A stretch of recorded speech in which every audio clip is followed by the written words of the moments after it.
کیا آپ جانتے ہیں کہ دنیا کی پوری تاریخ میں صرف 4 بادشاہ ایسے گزرے ہیں جنہوں نے پوری زمین پر حکومت کی؟ 2 مومن اور 2 کافر۔ لیکن ان چاروں میں سے ایک بادشاہ ایسا تھا جس کی فتوحات صرف زمین تک محدود نہیں تھیں، بلکہ اس نے عدل، ایمان اور انسانیت کی ایسی مثال قائم کی جو آج بھی دنیا کے نقشے پر نشان چھوڑ گئی ہے۔ یہ بادشاہ تھا ذوالقرنین۔ لیکن سوال یہ ہے، ذوالقرنین کون تھے؟ کیا وہی سکندر اعظم تھے جنہوں نے دنیا فتح کی، یا وہ کوئی اور نیک بادشاہ تھے جنہوں نے یاجوج ماجوج کے لیے ایک عظیم دیوار تعمیر کی؟ آج ہم ان تمام سوالوں کے جوابات قرآن، تفسیر اور تاریخی تحقیق کی روشنی میں جانیں گے۔ تاریخ بتاتی ہے کہ پوری دنیا پر صرف 4 بادشاہوں نے حکومت کی۔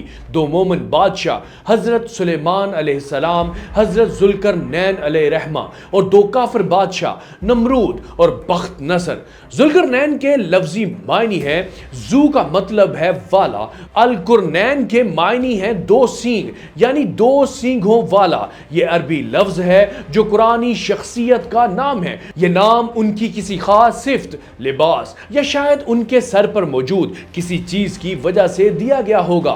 مورخین جیسے ابن کثیر اور ابو الکلام آزاد لکھتے ہیں کہ ان بادشاہوں کی حکومت محض فتوحات تک محدود نہیں تھی، بلکہ دنیا کے ہر خطے پر ان کا اثر و حکم چلتا تھا۔ قرآن مجید کی سورہ کہف آیت نمبر 83 تا 98 میں اللہ تعالیٰ نے ذوالقرنین کا واقعہ تفصیل سے بیان کیا۔ وہ ایک عادل، نیک اور منصف بادشاہ تھے جنہیں اللہ نے وسائل، قوت اور عقل کامل عطا فرمائی۔ انہوں نے مشرق و مغرب کی سرزمینیں فتح کی، ایران سے لے کر بحر روم تک، اور پھر شمال میں ایسے پہاڑی سلسلوں تک پہنچے جہاں کے لوگ یاجوج و ماجوج کے نام سے تنگ آ چکے تھے۔ انہی کی درخواست پر ذوالقرنین نے 2 پہاڑوں کے درمیان ایک آہنی دیوار تعمیر کی، ایسی دیوار جس نے ان علاقوں کو تباہی سے محفوظ کر دیا۔ یہی وہ دیوار ہے جس کا ذکر قرآن میں آتا ہے، اور آج بھی دنیا کے آثار قدیمہ میں اس کی باقیات کے اشارے ملتے ہیں۔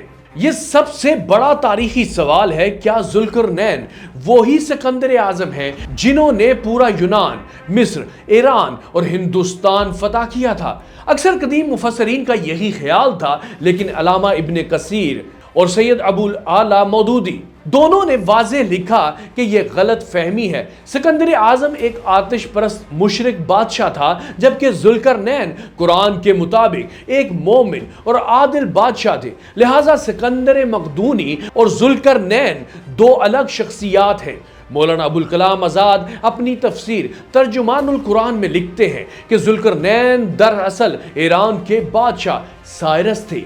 ایران میں کی گئی کھدائی کے دوران ایک مجسمہ اور مقبرہ دریافت ہوا جس کے تاج پر 2 سینگ بنے تھے۔ یہی وہ علامت تھی جس کے باعث انہیں ذوالقرنین یعنی 2 سینگوں والا بادشاہ کہا گیا۔ اس دریافت کی بنیاد پر ایران کے شاہ رضا پہلوی نے 2500 سالہ سالگرہ کے موقع پر سائرس کو ذوالقرنین قرار دیا۔ قرآن میں ذوالقرنین کا تذکرہ محض تاریخ نہیں بلکہ سبق ہے۔ اللہ تعالیٰ نے فرمایا کہ وہ جہاں بھی گئے عدل قائم کیا اور اپنے وسائل کا استعمال انسانوں کی حفاظت کے لیے کیا۔